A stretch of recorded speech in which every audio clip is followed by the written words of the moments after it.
Welcome everyone. In this video, I'm going to talk about monopoly, more or less kind of following from Varian, and then I'm going to think about some of the pricing that's available to firms with market power, with monopoly power. Varian actually breaks these into kind of two chapters. I think the first one's like monopoly, it's like maybe chapter 25, and then like 26 is like monopoly pricing or something like that.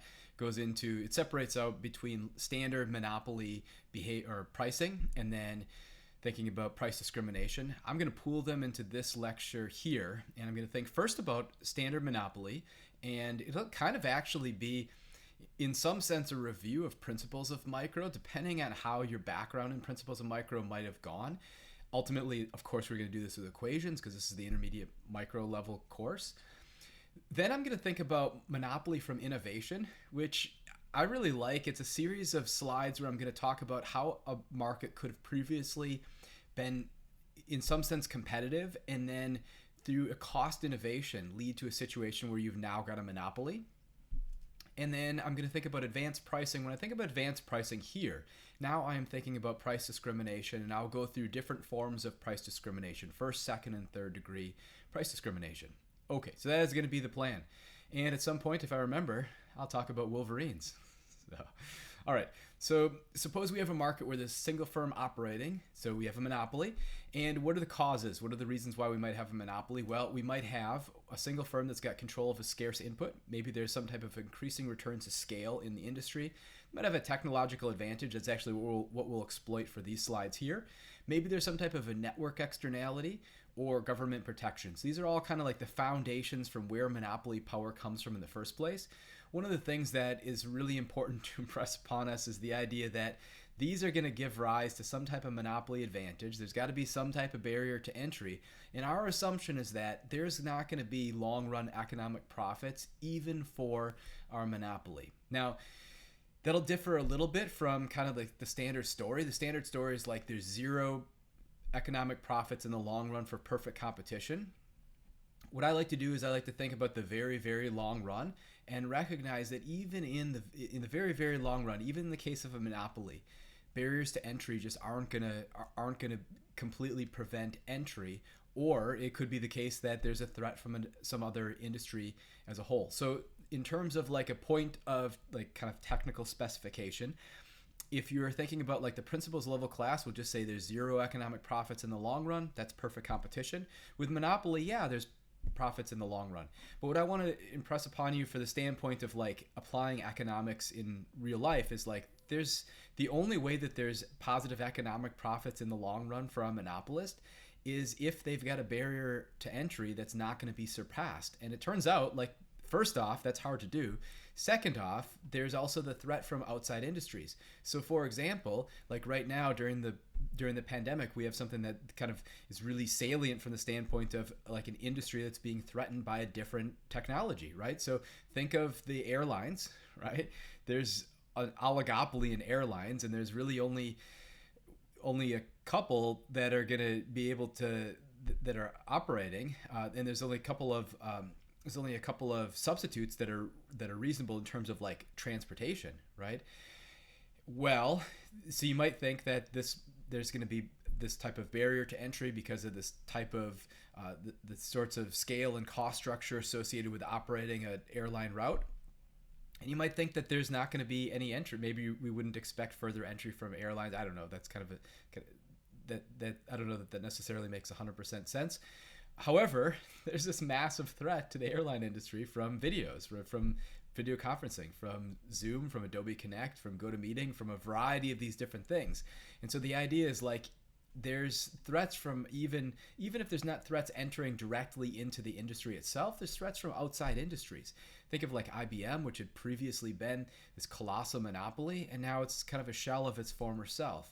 And that's kind of what happens is you have a situation where you have a really strong monopoly, and then either there's entry into that market and then it loses market share, or there could be a situation where that entire industry is rendered useless by virtue of new technology. So that's important to kind of pay attention to when we're thinking about monopoly in the long run. All right, so in terms of thinking about monopoly more specifically though, we want to think about monopoly power, we want to think about downward sloping demand, and we want to think about market power, is all meaning essentially the same thing, which is that the monopoly is going to be able to influence either their price or the quantity. And so if they influence the price, the quantity is going to adjust. If they influence the quantity, the price is going to adjust. And by virtue of the connection through the demand curve, if the monopoly is interested in selling additional output, it's going to have to reduce the price of all the units that are sold. And so this is sort of a consequence of downward sloping demand. That's different from perfect competition. With perfect competition, we modeled the individual firm as facing a horizontal demand curve. And so the individual competitive firm could scale up its output as much as it wanted. Well, it'd pay attention to where its marginal cost crossed that price, and then that would give the output that it would want to produce. However, it didn't have the problem of increasing output leading to a decreasing price because it was taking the price as given. That's not happening for a monopoly. So the monopoly's demand curve, it's the entire market demand curve, or if we're using our idea of monopoly loosely and we're applying within some niche, now we're thinking about like market power, a downward sloping portion of the market demand curve. But that's more applicable for thinking about applying these ideas to like monopolistic competition. All right, so the entire market demand curve, yes, downward sloping, and facing a downward sloping demand curve is known as market power. And then I'll show you literally the graph to compare to the individual firm. So here's the monopoly's demand curve, downward sloping, it's the market demand. Remember, the individual competitive firm faces this slice, faces just horizontal demand curve, horizontal at whatever is the market price. This market price is generated by our supply and demand model for the market as a whole. And then the individual firm watches as this price raises and lowers with entry and exit into the market as a whole and compares it to its cost curves, which I didn't draw. And then you can think of the monopoly's cost curves, and you can think of the monopoly's marginal revenue curve. So the standard assumption is that the monopoly is going to have a linear demand curve and then a linear marginal revenue curve that'll have the same vertical intercept and twice the slope as the original demand curve. And I'll go into that logic in a little bit. All right, so our observation is the monopoly is not taking the price as given. It's not a price taker. The competitive firm is, but the monopoly is not. However, just like the competitive firm, it is going to look for the optimal price by comparing its marginal cost to its marginal revenue. Right? It's going to look at its cost curves, it's going to compare it to the marginal revenue, and decide to produce where its marginal cost equals its marginal revenue. And because demand is downward sloping, and because the reason I just described the marginal revenue curve a second ago, where marginal revenue is going to have the same vertical intercept, but twice the slope, it's going to be steeper, meaning marginal cost is going to cross marginal revenue at a point below the demand curve. So when you go up to the demand curve, prices come from the demand curve, we will get a monopoly price that's higher than marginal revenue at the point where marginal revenue equals marginal cost. Now, by contrast, our competitive firm produces indeed where marginal cost equals marginal revenue, but for the competitive market, the price is just the marginal revenue, or the marginal revenue is just the price. So you have this condition for a competitive firm, and you have this condition for the monopoly. All right. The monopoly is going to produce where the marginal revenue curve crosses the marginal cost curve. Here I've drawn the market demand. I've drawn the marginal revenue curve. Same vertical intercept as the market demand curve, twice the slope, although I haven't drawn the intercept in. I drew a horizontal constant marginal cost equals constant average total cost, and then where marginal revenue crosses marginal cost is our monopoly's quantity. Prices come from the demand curve, so associated with this quantity, I go up to the demand curve to find the monopoly's price, and you see, sure enough, the monopoly price is higher than the marginal revenue at the optimal quantity. All right. The monopoly, so a couple details about what the monopoly is doing. It's going to maximize profit by producing where marginal cost equals marginal revenue. That's how we find the optimal monopoly quantity. Assuming it's going to set a single price, I'll talk about what happens if it sets multiple prices later on. We'll compare that output to the demand curve to get the price, right? Prices come from demand curves, whether we're doing this graphically or with equations. And then the profits are just going to be this area of a rectangle. Price minus average total cost times quantity, right? This is going to be a vertical height, and this is a horizontal length, right? The vertical height is going to be price minus average total cost. That's this right here. And then the quantity minus 0 is this right here. So it's going to be length times width. That's this box right here. This is going to be the profits. Okay. So the monopoly profit, indeed, I've got it shaded here. Price minus average total cost times quantity. Now let's compare this to perfect competition. think about why there's a problem.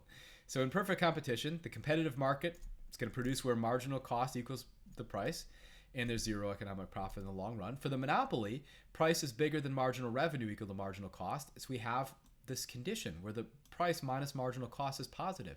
This is the monopoly's markup, right? The monopoly price includes markup. This is equal to the amount price minus marginal cost. That's where the profits are coming from. Setting price above marginal cost, that's where per unit profits are coming from. How does the monopoly achieve this feat? Well, it produces less than the competitive market would. It reduces output.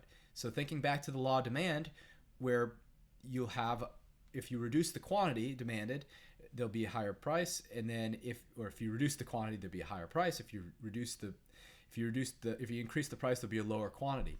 And so we have a situation where we're going to get a smaller quantity relative to what the competitive market would produce.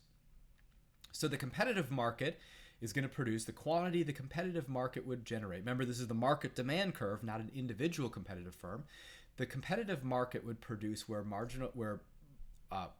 market demand crosses marginal cost. Price equals marginal cost. And so again, for the perfect competition, price equals marginal revenue equals marginal cost. So the competitive market would produce this quantity, but the monopoly produces this quantity, and these units along these units right here between Q monopoly and Q competitive market do not get produced, and that's a problem. That's a problem because the demand curve, remember, the height of the demand curve gives us the willingness to pay of the consumer. So what this is telling us is, like, in some sense, the valuation of consumers for those units. The demand curve lies above the cost curve, which over these units is telling us consumers are valuing these units more highly than they cost to produce. But nevertheless, they're not produced by the monopoly. And so that's where we get inefficiency. We call that deadweight loss. So remember, consumer surplus is the difference between the willingness to pay and the market price. It's the area below the demand curve and above the market price. Producer surplus is the difference between the market price and the cost. It's the area below the market price and above the cost curve, typically the supply curve. Monopoly doesn't have a supply curve. Well, monopoly doesn't have a supply curve. The perfectly competitive market outcome is efficient. It maximizes total surplus, just as we had from the ordinary supply and demand model. But the monopoly situation is going to introduce inefficiency. Here would be competition maximizes total surplus, right? The area under the demand curve above market price. Oh, that's maximized. It's the whole triangle if we have a competitive market. It's all consumer surplus, by the way, right? Well, with the standard single price monopoly, there's going to be inefficiency introduced into the market. The monopoly is reducing output, so there's unrealized gains for trade. This is exactly what I said a second ago. I said, notice the units corresponding to the area between the quantity produced by the monopolist and the quantity produced by the competitive firm are valued more highly by consumers than they cost to produce. So we know this because the demand curve lies above the cost curve, as I said, and we call this area deadweight loss. Here's that picture. So when the monopoly is producing, it's going to produce this quantity at this price. That's where profits are coming from. There's going to be deadweight loss, that's this triangle, and then there's consumer surplus, that's this triangle. So the monopoly is introducing profits. Now there's producer surplus, but also inefficiency. All right, so when I think about from the standpoint of innovation generating this monopoly, and then this is going to give rise to thinking about how we'd actually, like in my example, and actually in this example, I'll do some exercises where we compute for the monopoly's profit maximizing quantity using equations. We'll do that shortly. Firstly, I want to introduce this idea of where a monopoly could come from a situation where the market's previously competitive. So I want to introduce the idea of innovation. Innovation can increase the firm's competitive advantages. It can destroy competition. It can unseat a dominant incumbent firm, such as Facebook coming in and dominating the market that MySpace had previously been in. And it can create entirely new markets. So like Zoom for video conferencing. Well, in whatever would have come before Zoom, I guess. Zoom is pretty big now in terms of like open to everyday people and consumers. There have been business grade software that have been available for much longer. But Zoom is, so don't get me wrong, Zoom is business grade as well. As a matter of fact, Zoom is a really good example of second degree price discrimination. Their pricing is, which we'll talk about later. All right, so we'll define innovation as, really broadly, discovery, development, improvement, adoption, and commercialization of new processes, new products, and new organizational structures and procedures. There's a lot of things you can innovate, right?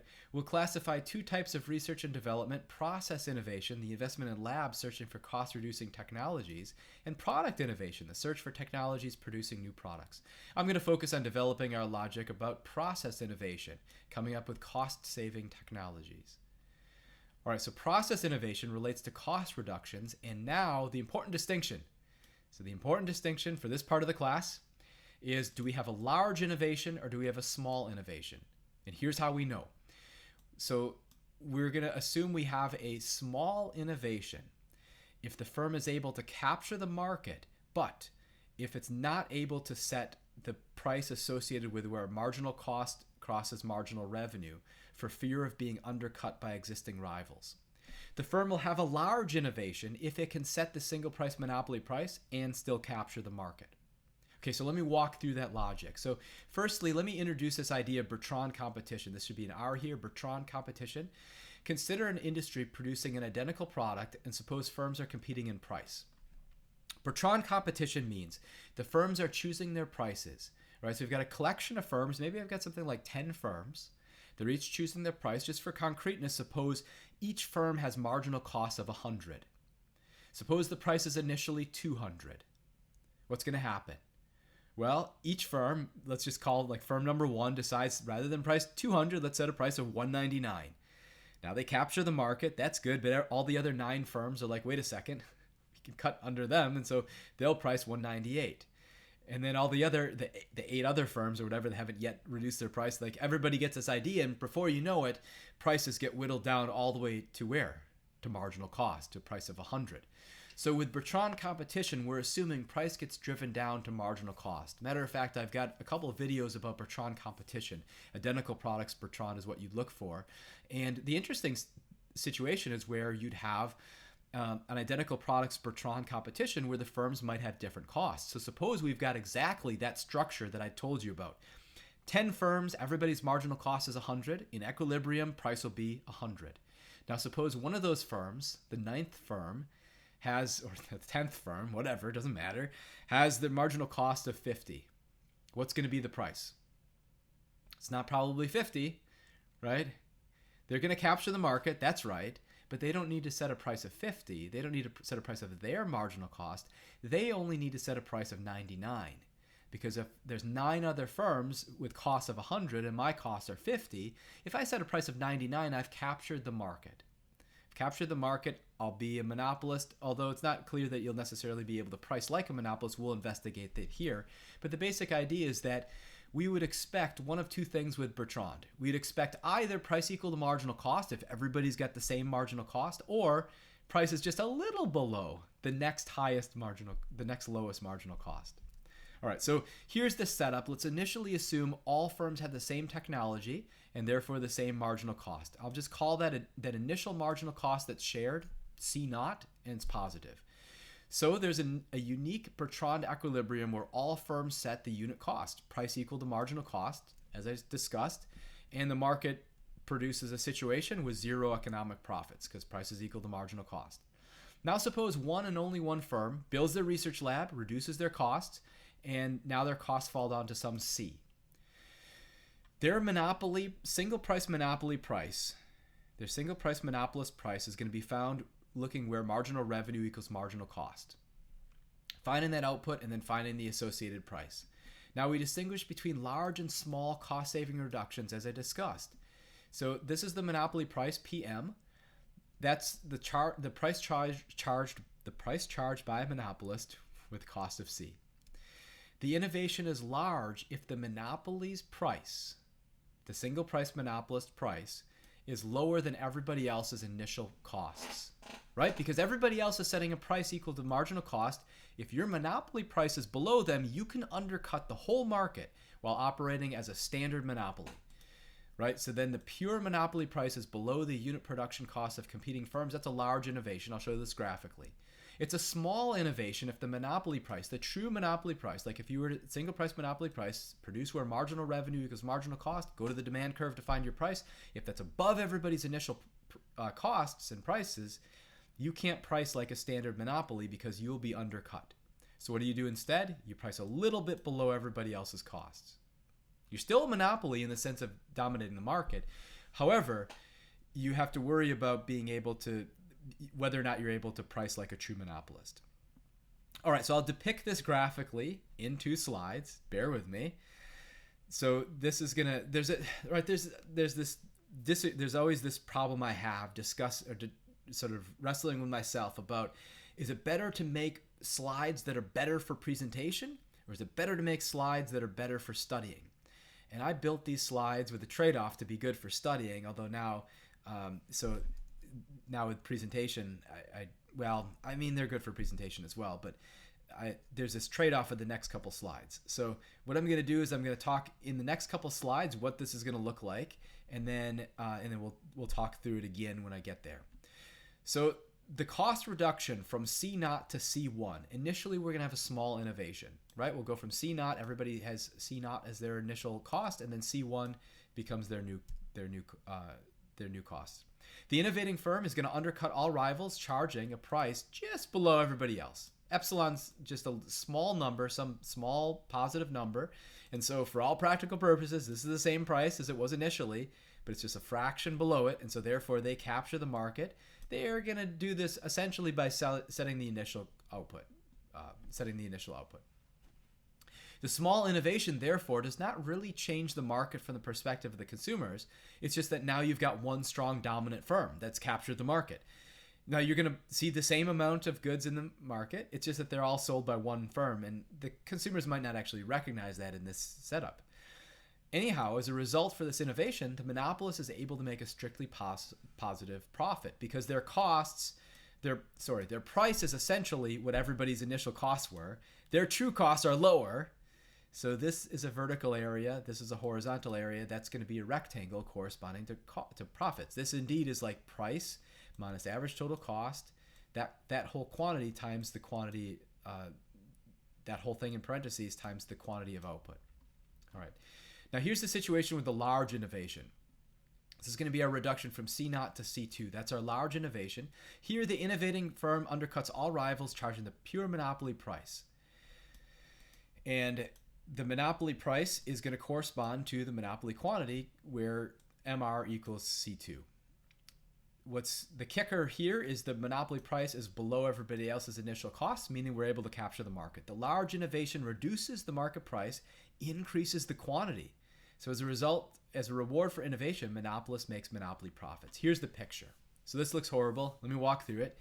We've got our demand curve. We've got our marginal revenue curve. We've got our cost curves horizontal. Quantities on the horizontal axis, prices on the vertical. Initially, everybody's costs are C0. The small innovation is when the firm gets C1 as their cost. The larger innovation is when they have C2 as their costs. All right, so initially, we're going to produce where price equals marginal cost. The associated quantity is Q0. All right, so in blue, the circle right here is corresponding to the initial situation. Now one firm innovates, drives its cost down to C1. It wants to produce, if it's a monopolist, where marginal revenue equals marginal cost, that's this quantity here, and the true monopoly price would be up here. There's a problem. If this firm tries to set this price, the other firms didn't just go away. They're still there, and they've got costs that are lower than this amount, and so they would undercut, and they would capture the market, or they'd fight for the market. So what does this firm do? Well, its cost advantage is going to allow it to be a monopolist, but not a single price monopolist, the standard single price monopolist. Not going to be able to produce where marginal revenue equals marginal cost and charge that price. Instead, what this firm does is it's going to say, okay, I'm going to produce, previously Q0 was produced by the entire market. Now that's what I'm going to produce, and I'm going to set a price just a little bit below P0. I'm going to call that P1. I put as equals because for all practical purposes, it's the same price. And then it's going to end up getting this area of profits. It is a monopolist. It does have a cost advantage, and it is going to be able to capture this amount of profit. Now suppose it were to drive down its cost even farther to C2. Now what's happened? Where marginal revenue crosses marginal cost corresponds to this quantity. The associated monopoly price is here. If it prices like a true monopolist, single price monopolist, its price is right here. That's below C0, which means they can price like a monopolist and undercut the rest of the market, right? That's great. So now this is a situation where innovation has led to a monopolist capturing the market, and you might think, oh, wow, this is bad for society. This is bad for consumers because we know monopolists, big bad monopolist, is gonna introduce deadweight loss and inefficiency into the market. Well, I mean, yes and no. There's a massive amount of deadweight loss in this market. It's this area right here. Because if everybody in the market had this cost structure, had C2 as their cost, the competitive market would produce this quantity out here. Instead, the monopoly with cost C2 produces right here. However, even though this whole area is deadweight loss, let's look what happened to profits. It's this rectangle. And look what happened to producer surplus. Consumer surplus. It's the area under the demand curve above the price. This triangle below the demand curve and above the price is larger than all of the economic surplus in the market before the innovation, right? Previously, consumer surplus was this triangle right here. There was no producer surplus because everybody is setting price equal to marginal cost. Now, one firm became a monopolist and the market grew. And now consumer surplus is this triangle. It's much larger and there's huge profits, right? So this is actually a situation where this innovation has benefited society more generally. And so what I would challenge you to do is, though we might think, all right, this monopoly is not so good in the sense of it's introducing deadweight loss, I'd urge you to think of this as the competitive market producing out here being the wrong counterfactual. The competitive market didn't generate this innovation. The competitive market generated this cost right here. It was the fact that one firm was able to invest in this research, get a cost-saving reduction, and be able to benefit from that investment that made this possible. It was the monopolist that innovated. And it was doing so because it was interested in these large profits. And as a result, the market grew and consumers benefited handsomely. That's important. That's really important. Thinking about the role of monopoly in society and thinking about what's possible as a result of monopoly that wouldn't typically be available. And so there's some really interesting ideas bordering into sort of between economics and philosophy to explore there, and I encourage you to do so. All right, so here's an example. Suppose the inverse market demand for MP3 players is given by, think about it like another sort of irrelevant technology now with like Spotify and stuff like this. It's streaming, but whatever. So, right, immediately we have like an innovation example that's now obsolete. So good. Here's the inverse demand. Here's the vertical the vertical intercept is 240, and then the horizontal intercept is what, 120. The market's going to be served by two firms, firm A and firm B. Initially, both are producing at a unit cost of 80. So part A, let's find the price that each firm should set if they are competing as Bertrand firms. Part B, suppose firm A invests in R&D, reduces its unit production cost to 40. Find firm A's new monopoly price and quantity. Suppose firm A invests even more heavily in R&D and reduces its cost to 0. What's the optimal pricing decision of firm A? And then what's the lowest possible cost that allows firm to innovate and operate as a true monopolist in the market? When is the monopolist able to extract typical monopoly profits? All right. So the first thing we're going to do is answer the Bertrand question. I mean, Bertrand is where everybody has the same marginal cost of 80. So what do? Set price equal to marginal cost. Got it. Now we got to do part B. So we got to think about, suppose one firm's unit production cost is going to be 40. All right, so we want to find the monopoly price and quantity. We have to recover marginal revenue, set it equal to the marginal cost of 40, solve for the monopoly quantity, then get the monopoly price. Well, if the inverse demand is going to be 240 minus 2Q, the marginal revenue is going to be 240 minus 4Q. Same vertical intercept, but twice the slope. And I've got a separate video where I was talking about like marginal revenue, like why marginal revenue has the same vertical intercept and twice the slope. And I do it a lot more carefully. For now, just for our first pass, just take my word for it. If you have the inverse demand, you can retain the same vertical intercept and then double the slope, and then that's marginal revenue if the demand's linear. All right, so we can do that. So let me just, for completeness, here is our Bertrand case. Yes.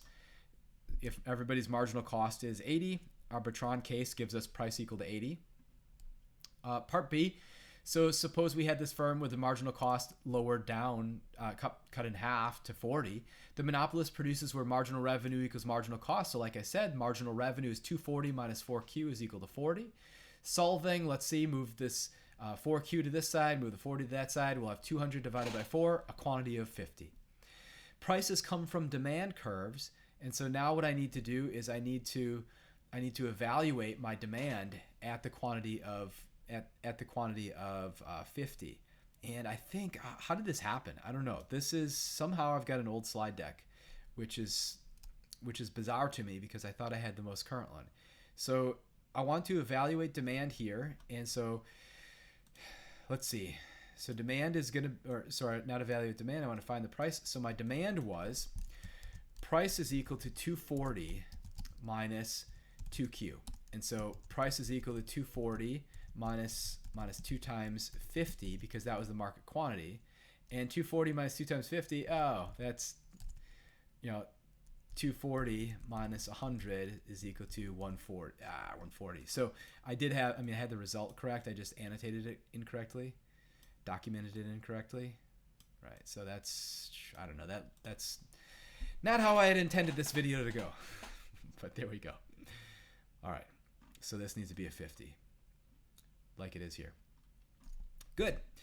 All right, so since the monopoly price of 140 is higher than 80, what happens? Monopoly wants to set the price of 140. What happens if it does? The others in the market didn't go away, and they're setting a price of 80, and they'll capture the market, right? So what's the monopoly going to do to be able to actually capture this market? It's going to set a price just a little bit below 80. So we're thinking of epsilon as some small positive number. Think of like a penny. So it's going to ultimately set a price of like $79.99 or something like that, or $79. It's going to try to just barely undercut everybody else. That's enough to capture the market. All right, so the next question is, find the price the monopolist should set if it drives its cost to zero. And immediately you might think, this is bizarre. You can't have a marginal cost of zero. Oh no, yes you can. And there's a lot of examples. So think of like innovation, and think about like content creators, and think about like performers. Think about like selling another download of a music performance or something like that. Marginal cost is zero, right? And think about like the marginal cost of having another person come to a website. It's zero. And so, and you could even think of like the marginal cost for the postal service of delivering another letter conditional on driving down your street. It's almost zero, right? And so it's actually not too ridiculous to think of marginal cost of zero. Monopoly still produces where marginal revenue equals marginal cost. So it'll be 240 minus 4Q. That's still the marginal revenue. Marginal cost is zero.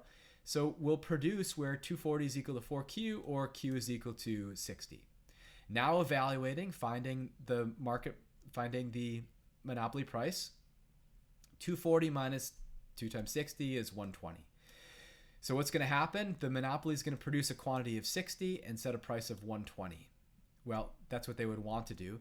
Interestingly, when you have marginal costs of zero, your profit maximization decision boils down to revenue maximization, right? Here, marginal costs are zero. So if we set up the maximization problem and take a derivative, you'll have marginal revenue equal to zero, which is the condition for maximizing revenue. So this is actually what I've done right here is actually the work for finding the revenue maximizing price and quantity. Is the monopoly profit maximizing price and quantity, but only because costs are zero. Okay, so this is also the midpoint of this demand curve, right? The original demand curve was 240 minus 2Q. The vertical intercept is 240, so half of that is 120.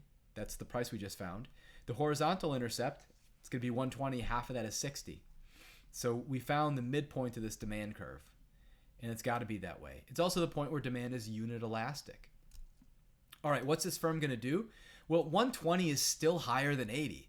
So this firm's going to capture the market, but even with marginal cost of zero, the firm's still going to set the same price as it did before here. It's going to set price minus is equal to 80 minus epsilon because it's still going to have what we'd consider a small innovation. In this particular market, no firm can extract typical monopoly profits when rivals have costs of 80. Why? Because to have a large innovation, you have to be able to undercut everybody else. But if their costs are too low, you can't do it, right? All right, so then my question is, well, how low is too low for us to have a large innovation? So let's look for the last cost level such that the true monopolist price is going to be below it. So actually, I'll kind of give it away. Think about what the monopoly's profit maximizing price was. It was 120, right? So we need everybody else's cost to be essentially 120 plus epsilon. And if C naught was 120 plus epsilon, we'd set a price of 120 and just barely undercut everybody else as a true monopolist. So 120 plus epsilon is going to be the lowest costs that we could undercut as a true monopolist and have a large innovation. I'm going to go through a way to kind of build out some other intuition. So I say, what's the lowest price at which a monopolist would operate? It's 120, right? The monopolist isn't going to want to produce on, the monopolist does not want to produce on the inelastic portion of the demand curve. The monopolist only wants to produce on the elastic portion of the demand curve or at the unit elastic portion. The lowest price at which a monopolist would operate, it's going to be at a price of 120. Why? Well, if you're further down the demand curve, look at what we just did here. We found where marginal revenue is equal to 0. We found the quantity where marginal revenue is equal to 0. Right? Marginal cost is equal to 0. We found marginal revenue equals 0. 240 minus 4Q is equal to 0. We found the quantity that's associated with that. Suppose we produce another unit. Now marginal revenue is going to be negative. We don't want that. That's bad.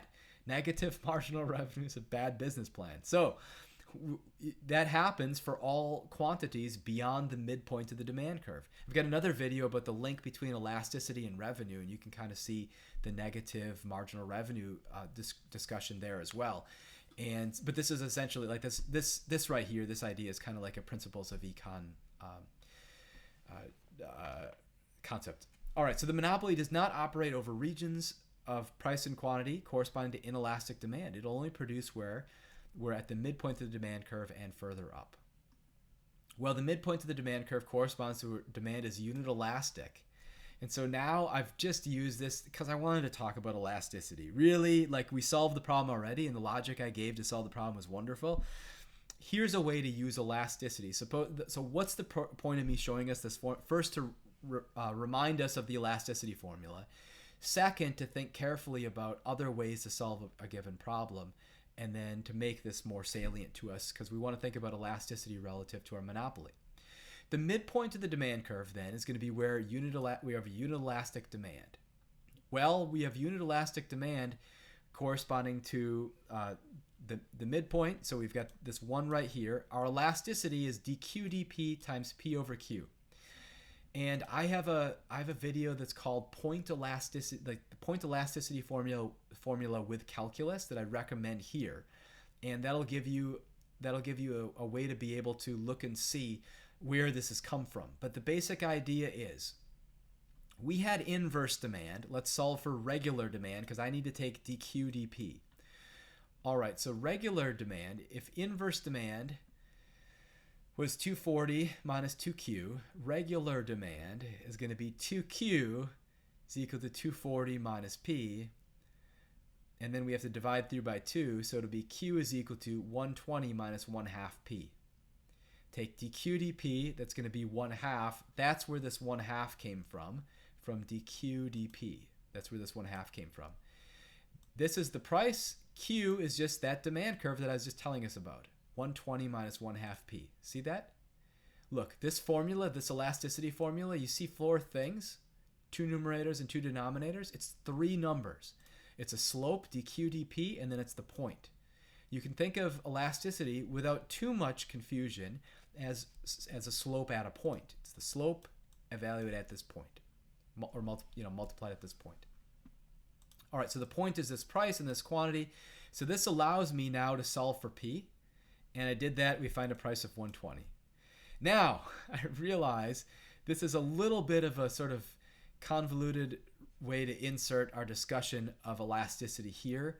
Fine. The way that you'd actually want to solve this is the intuition I gave before, but this is a valid way, and I wanted to remind us of elasticity here. The lowest possible cost that can be undercut by an operating monopolist is going to be that 120 plus epsilon, right? I said 120 plus epsilon is going to be the lowest cost that can be undercut, because our monopolist with zero cost is going to want to produce where the monopoly price is 120, which would undercut the price of 120 or 120 plus epsilon. So I say costs lower than C naught plus equals 100 plus epsilon can certainly be undercut by a monopolist, as we saw, right? We saw a monopolist with cost of 40 and a cost of 0 capturing the market, fine. However, such firms are not able to extract the usual profits associated with monopolization because they can't produce where marginal revenue equals marginal cost and still capture the market. All right, so I've got some other exercises about this process innovation stuff, and so probably what I would do, I'll try to remember to put these in the description, but you want to search in the search panel of my channel and look for elasticity formula with calculus and look for innovation. And it'll give you a walkthrough of this, of a couple of walkthroughs of these exercises like these. All right, so the next thing I want to do is think about monopolies and market power. So monopolies with market power are able to use clever pricing strategies. First degree price discrimination, second degree price discrimination, and third degree price discrimination. So to be able to practice price discrimination, you need to have market power and you need to be able to block resale. And you need some information. So blocking resale means that I'm not going to just give a discount to one person, have them turn around and sell it at a higher price to the other person. I'm going to separate them and I'm going to sell to each of them at their own personalized prices or however. So we have to be able to block resale, you have to have market power, and then you need some information about like what those prices are going to be. First degree price discrimination is personalized prices. So this is like, how much are you willing to pay for this thing? Good, that's your price, right? Individual, idiosyncratic, personalized prices. Third degree price discrimination is different prices based on different groups. So if you've got some verifiable characteristic like students versus non-students, children versus adults, locals versus visitors, business travelers versus leisure travelers, those are all ways that you might separate into different groups and give different prices. The idea is the different groups probably have a different price elasticity of demand. We'll charge a higher price to those with the more inelastic demand. On average, they'll still buy and we'll increase our revenue. We'll charge a lower price to those with a more elastic demand. On average, this will lead them to buy more and raise our revenue. I skipped over second degree price discrimination because that's a little different type of animal. Second degree price discrimination is where everybody faces the same menu of prices and they self-sort. They choose which option is right for them. You can see an example of this. I mentioned Zoom a second ago. Go to Zoom's website and think about their pricing. They have like 4 packages. You can have the free account, which will give you 40-minute meetings. You can have like the lowest grade account where you get like 60-minute meetings. Then there's like 2 business level accounts, if I remember from what it had been last time I looked. And it's sort of like increasing in the annual or monthly price. And the idea is you go there and you decide which Zoom account do I want, and whichever one is right for you, you opt into. But we all have the ability to buy at any price. The determination of which package you buy or don't buy has to do with your own willingness to pay. And so the clever menu of options allows individuals to self-sort. All right. First degree price discrimination is setting prices equal to each consumer's individual willingness to pay. Requires a lot of information. It's really hard to do.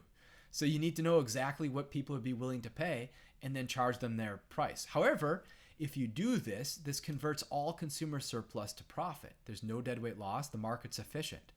So there's some interesting historical examples. So in the early 2000s, Amazon was accused of first degree price discrimination. There was just a case where somebody cleared out their browser cache and then saw that the price of a DVD changed. And there's a couple other examples like that. I think Amazon said something like it was just a market experiment. But they've got a tremendous amount of information on you. They see what prices you've been quoted and which prices you actually buy at, especially since if you keep something in your cart for a long time, prices rise and fall, and then they see when you buy. Same thing, there's an interesting Freakonomics episode on Uber. So one of the Freakonomics co-authors, and then some other co-authors on the paper, one of them worked for Uber, gathered a bunch of data and was able to look to see what price people were offered, and then whether or not they took an Uber, and then this allowed them to estimate a demand curve, actually determine there's quite a bit of consumer surplus in the market, but if they wanted to, they could do first degree price discrimination because they were able to estimate each individual's willingness to pay. So in both of those examples, those are firms that presumably don't actually practice first degree price discrimination. Why? There's like a customer relations problem. People don't necessarily take too kindly to the idea of like having a price that's unique to them, unless it's cheaper, unless it's a discount, right? All right, so first degree price discrimination, that's this picture. Actually, with first degree price discrimination, the marginal revenue curve and the market demand curve are the same curve, because each additional unit you sell, rather than reducing the price of all previous units, that's just whatever is the height of the demand curve, that's just the price. So with first degree price discrimination, the entire area under the curve is producer surplus. It's a perfectly efficient outcome. Perfect price discrimination allows the monopolist to produce all the way down to the competitive quantity, right? Second degree price discrimination, like I said, here you're building a menu of options consumers select from. Each chooses the option that's tailored for them. You can think of this as like quantity discounts, volume prices, variations in quality or features, such that you've got all these different bundles of characteristics and everybody faces the same and they just choose what they're going to want to do. Think about like something you might buy from Costco, and then think about buying that elsewhere. Like you could buy it in a large quantity, you could buy it in a small quantity, and everybody's got the ability to do either. You just buy whichever one is right for you, and then that's your self-sorting, choosing from the same menu of options that we all see. So I say this is useful when consumers differ in their preferences, such that there's a reason to practice price discrimination, but in ways that are difficult to observe or monitor. And much less information is required here. You just need to know how to set those prices, and then consumers actually tell you by virtue of their actions, which you can observe. Third degree price discrimination, I'll go over examples of these in a second. I just want to introduce them a little bit more carefully. Third degree price discrimination involves separating different demanders into smaller homogenous groupings. So the idea is, suppose I got two types of demanders and they got different demand curves, but if I can identify and separate them, now I've got two separate markets that I can treat as separate monopoly cases. That's the idea with third degree price discrimination. So suppose you've got 100,000 fans willing to go to the big house, but some are students, some are alums, some are general public, and presumably each has a different willingness to pay, different elasticity. So what do? You offer different prices based on some observable, verifiable characteristics, such as student ID,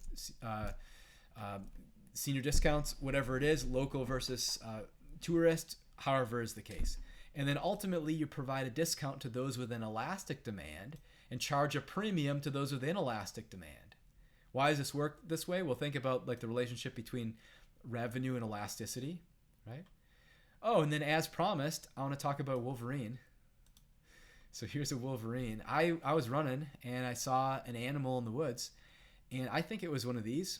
A biologist would tell you I'm wrong, that there are actually no Wolverines in Michigan. Although one was sighted in about 2004 and then I guess found dead in 2010 in the north of Detroit. Even so, I saw something I'd never seen before. I've seen a lot of animals. I spent a lot of times in the woods. I've seen coyotes. I've seen mountain lions. I've seen bobcats. I've seen bear. I've seen deer. I've seen moose. I have seen tarantulas. I've seen several different types of rattlesnakes. I've seen rabbits. I've seen jackrabbits. I've seen bison. I'm running out of animals that I've seen. I've seen a possum in my yard. I've seen raccoons. I've seen a lot of different creatures. I've seen a red fox, a huge fox, several feet away from me. We were both surprised to see each other. I've never seen whatever was the type of animal I saw on the trail in front of me. It was eating some carrion, which is what wolverines do. And as soon as I saw it, it scampered away. And it looked like this. It had a bushy tail, big bushy tail. It had this sort of ridge back. It had this small head and small ears. And it was about this color. And so I'm convinced I saw a wolverine, and no one's going to convince me otherwise. But if you talk to a biologist, they'd be like, no, there's no wolverines in Michigan. I guess they're north. It's like not even in southern Canada, not even in Ontario. So anyway, but they did see one. They saw one. It's confirmed in 2004 on the other side of the state. I mean, come on, there's got to, I don't know. So anyway, so third degree price discrimination. Let me walk through the example here. Then I'll give an example of second degree price discrimination. So with third degree price discrimination, this is actually following Varian pretty closely. Suppose the firm's able to identify two different groups of people, can sell an item to them at different prices. So the inverse demands of group 1 and group 2 is this right here. Price in terms of quantity, right? The total cost of producing the output is just the cost of producing the total quantity that's in market 1 plus the quantity in market 2. So the monopoly's problem is to maximize by choosing the quantity to sell in each of the markets, right? That's all that is. With third degree price discrimination, we'll get a system of first order conditions. So we'll assume the marginal cost of serving is going to be the same in either market. You're producing and then you're deciding which one it goes to. And if you're selling at a different price to students or non-students or visitors versus locals, like it's the same quantity or the same service and the consumer's right there. So there's like not additional transaction costs. So it makes sense that the costs are the same. All right, so my marginal revenue in market 1 set equal to my marginal cost, and my marginal revenue in market 2 set equal to my marginal cost. And actually, marginal revenue equals marginal cost equals marginal revenue because this marginal cost is common and shared between the two. The marginal cost of producing the extra unit of output has to be equal to the marginal revenue in each market. Since the marginal cost is the same in the two markets, marginal revenue is also the same as I mentioned. So the good should bring the same increase in revenue regardless of being sold in either market. Has to be that way. Suppose there is more revenue for selling in market 1. Well, that's what you're going to do. You're going to sell more in market 1 and less in market 2 or vice versa, right? So in equilibrium, the marginal revenue of selling another good in each market must be the same. All right, so here's a general example, and I'm going to use this to demonstrate a result I'll talk about in a second. I'm going to do a numeric example following this. So suppose the firm faces two markets with linear demands. So Q is equal to A minus B, P1, and then Q is equal to C minus D, P2. Assuming marginal cost is equal to 0. Now, if the firm is able to price discriminate, it's going to produce where marginal revenue equals marginal cost in each market. This is going to happen at the price and output combination halfway down the demand curve, right? How do we know that? Because if we have marginal cost of 0, we want to produce where marginal revenue is 0. Oh, that's the revenue maximizing problem. But we just said that's the midpoint of the demand curve, right? All right, so the midpoint of the demand curve is going to be a price of A over 2B and a price of C over 2D, and then a quantity of A over 2 and a quantity of C over 2. All right, good. Suppose we are forced to sell in both markets at the same price. This is what kind of the point of this is. It would face a demand curve of just summing up, right? Add this to this, add this to that. Good. The firm's going to produce halfway down this demand curve, resulting in an output of A plus C over 2 and a price of A plus C over 2B plus D.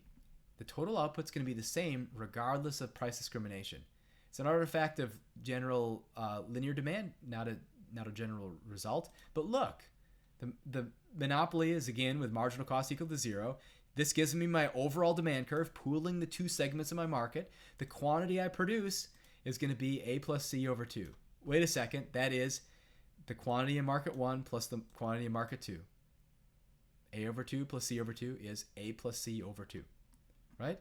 So we get the same quantity whether we're selling with price discrimination or without price discrimination. The prices are going to be different, right? Whichever is the more elastic is going to get a lower price. Whatever is the less elastic is going to get the higher price. Here's a numeric example I'm going to use to kind of drive this point. So suppose a monopolist faces two markets. Here's demand 1, here's demand 2. Assume the monopolist's marginal cost is a constant $10 per unit. With price discrimination, what price is it going to charge in the market to maximize profit? Well, it's going to produce where marginal revenue equals marginal cost in both markets and find the associated price within those markets. And then what price will it choose if price discrimination is not possible? For that, we'll sum this up. It'll be like 120 minus 3P is my market demand. overall market demand. All right, so here's my third degree price discrimination example. So here's market 1, here's market 2. So let me get my inverse demand because that's going to help me get my marginal revenue. I'll solve this for price, 60 minus Q1. Solve this for price, 30 minus 1/2 Q2, right? Move 2P to the other side, 60 minus Q, divide through 30, or 60 divided by 2 is 30 minus 1/2 Q. Got it. Now to get marginal revenues, remember, same vertical intercept of 60, twice the slope. So my marginal revenue here is going to be 60 minus 2Q. My marginal revenue here is going to be 30 minus Q2. Sorry, I think I said this backwards. So I said the wrong subscript. So my marginal revenue here is going to be 60 minus 2Q1. And then my marginal revenue here is going to be 30 minus Q2. Okay, so we want to produce for marginal revenue because marginal cost. And I wish I didn't draw these on top of each other. This is the first one. This is market 1. This is market 2. I should have drawn these side by side, right? But anyway, so this is marginal revenue 1 is equal to marginal cost. This is marginal revenue 2 is equal to marginal cost. Obviously, this is going to be 50 is equal to 2Q1 or a quantity of 25. And obviously, this is going to be a quantity of 20. Okay, so a couple things. Firstly, because we have a linear demand curve, if I sum this up, I'm going to get a quantity of 45. So when I pool my two demands and don't use price discrimination, I'm going to produce a quantity of 45. So without doing any work, well, I don't know the price is going to choose if price discrimination is not possible, but I know the quantity. And if I just sum these up, I can get my overarching market demand curve, and I can evaluate that quantity and find the price. So I wouldn't actually have to do any work beyond just knowing that fact. But I'll show it to you anyway. All right, so we want to sub back into my inverse demands to get my price, right? So if my quantity is 25, quantity of 25, 60 minus 25, 35. And then here, quantity of 20. Let's see, 20 times a half is 10, 30 minus 10 is 20. Good. So that's where the prices came from. And in our overall market, when we're not able to practice price discrimination, we are going to look for a price that's between 35 and 20. This firm, this market's going to end up getting a discount. This one's going to end up paying a price premium because this is going to be the more elastic demand. This is going to be the more inelastic demand. Sure enough, market 1, if you were to draw this, market 1 has a slope, the demand curve has a slope of 1. Market 2 has a slope of 1/2. So market 1 has a steeper slope. It's more inelastic. They're going to get the price premium, 35. This one is a more horizontal demand curve. They're going to get a price discount of 20. Anyway, so now we have to think about what can happen if the monopolist has to charge the same price in both markets. All right, so 60 minus P1 is equal to 60 or plus 60 minus P2 gives me my overarching market demand curve. The inverse demand is going to be 40 minus 1/3 Q. So my marginal revenue, same vertical intercept, twice the slope, is going to be 40 minus 2/3 Q is equal to 10. Solving, you'll get a quantity of 45, like we said. Then evaluating 45, or going up to the demand curve, prices come from demand curves. Evaluating here, this would be 45 minus, or 40 minus 1/3 times 45, so 40 minus 15, price of 25. Sure enough, this is a discount relative to the price of 25. This is a price premium relative to the price of 25. So let's compare the profits that result. With third degree price discrimination, we had a quantity of 25, a price of 35, costs of 10. So this is price times quantity minus, this is, price times quantity minus quantity. I did this backwards. Price times quantity minus quantity times cost. Good. 625. And then here we have price times quantity, that's just revenue, minus quantity times cost, 200. Fine. So here's my profits from market 1, here's my profits from market 2. Total profits with price discrimination, say 25. What if we combine the market? Let's look at what happens then. 45 times 25 is my revenue, 450 was my costs, and so that gave me profits of 625. We were able to increase profits substantially by, rather than treating our two segments as a single market, treating them instead as separate markets. All right, so there's additional profits from price discrimination. All right, so suppose the monopolist decides to set prices in two markets, faces demands. P1 is equal to 119 minus 2Q2 or 2Q1, and then P2 is equal to 123 minus 5Q2. Here's my marginal cost. What's my no fixed cost? What's my profit maximizing quantities? All right, so I didn't build this in, so I'm going to have to, I lost my slides. I don't know what this is doing, so I'm going to have to solve this problem here, so sorry about that. But I would rather solve the problem here than not solve it at all. So good radio, Ben. All right, so we are going to have marginal revenue is equal to 119 minus 4Q1 is equal to 3. So this is going to be 116 is equal to 4Q1. And then, let's see, I don't know if I trust myself. 29 is my quantity. 29Q1. All right, good. And then what about this one? So this one we need, again, marginal revenue in market 2 is going to be 123 minus is going to eat up that other thing I just wrote. 2Q2 is equal to 3, which is my marginal cost. Solving, this is going to be 120. I'll fix this in a second. Q, and then quantity is going to be 12. Put this here. 123 minus, did I really take 123 minus 3? And then I'm going to divide it by 10. Got it. All right, so we've got our quantity in market 1 and our quantity in market 2. And we have solved the problem. Good. All right, so now we want to think about an example of second degree price discrimination. So we have a couple problems we want to face. We have to give everybody the same menu of prices. And there's an issue. So the people with really high valuations might feign low valuation and then run away with the extra surplus. And if we try to set the prices too high, they just might not buy at all. So here's our solution, and this is going to be the answer to the question of why the price is going to be 40 and 90, not 100, on the next couple slides.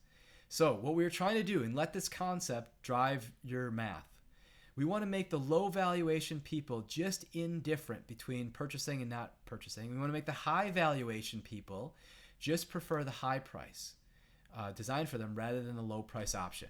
So our low valuation people will buy when the price is equal to their willingness to pay. That's the price we're going to give them. There'll be zero consumer surplus. Our high valuation people are going to see that price, and they will buy low quality if we don't give them an incentive to buy the high price option. All right. So here's the example. Marginal cost of low quality are 10. Marginal cost of high quality is 40.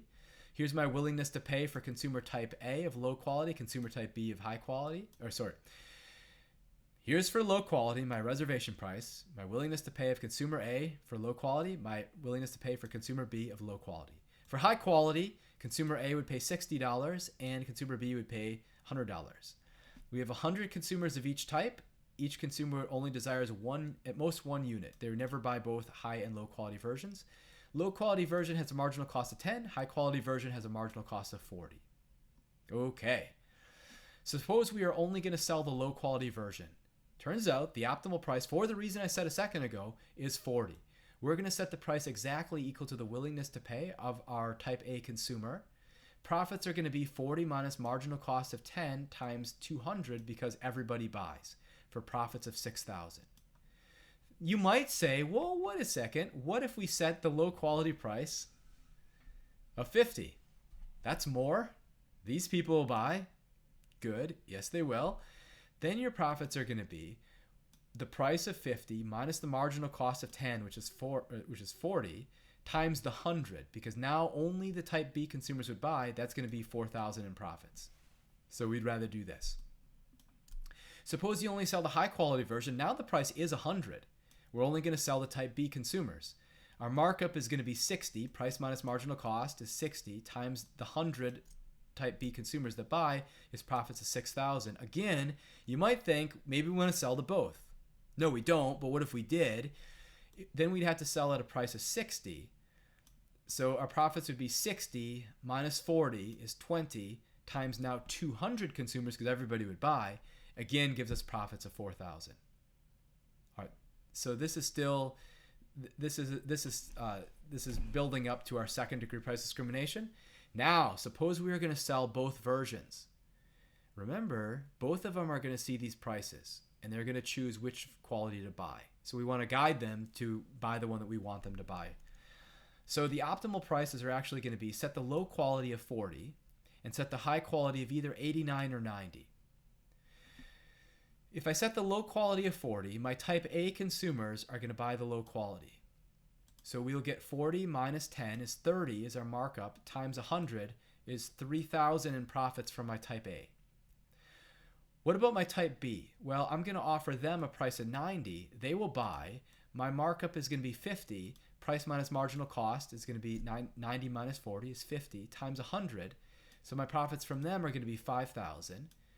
3,000 plus 5,000 is 8,000. My profits rose by 33%. Question you have is, why not 100? Okay, let's look at that. So suppose we set the price of 100 for high quality, set the price of 40 for low quality. Take a look. Do you see the problem? Think about consumer surplus for type B. Well, consumer surplus for type B, if we set the price of high quality of 100, it's going to be 0. But the consumer surplus for type B at the price of 40 is going to be 10, because they would have paid 50. We're asking 40 for low quality, but we can't just set this low quality price for type A consumers. It's for everyone. And so my type B consumers are going to feign that they're low valuation and they're going to buy the low quality. That's a problem. So what we have to do is we have to make the consumer surplus when they buy high quality at least 10. So that's why the price can't be 100. That's why the price has to be 90 or 89. Why 89? Well, maybe you don't like it if I set the price at 90, because now their consumer surplus is 0 either way. What I always say is, in terms of the modeling, is when there's a tie, we break the tie in favor of the economic activity that we want. And so if we set the price at 90, yeah, their consumer surplus is 0 either way, but we'll have them buying high quality. High quality is better than low quality. If you don't like that, you could set the price of 89 or 89.99 or 90 minus epsilon or something like that. Something that conveys that you know that you want to price as close but not above 90 as possible. Okay. All right. Of course, the real world's not this simple. In practice, it can be really difficult to get this correctly. You need to estimate multiple demand curves for all possible quality levels and attempt to find the quality and price combinations maximizing profits. There's a lot of experimentation, right? Try to figure out which combinations are going to work best and see what people are buying. But again, with second-degree price discrimination, the information is in the minds of the consumer and in their behavior. And you observing what they're doing helps you then reposition the menu of prices for the future. So anyway, so we've covered kind of a lot here. We introduced standard monopoly pricing. We introduced monopoly from innovation, and we introduced advanced pricing techniques of price discrimination. The other videos that I think I'm gonna try to remember to link up, but it always takes a while to load. Maybe I forget. So in case I forget, the videos you want to look for is the innovation exercises. So I have that linked up. The monopoly elasticity question or video that goes through our percentage markup formula. That's really useful. And then I got a second degree price discrimination video. And then I think I have a third degree price discrimination video as well. Boy, I've got a lot of supplemental videos for this lecture. This one's already long enough, so I don't want to have a whole lot in here. But and in that spirit, let me go ahead and conclude here. I hope you enjoy the video. I don't know.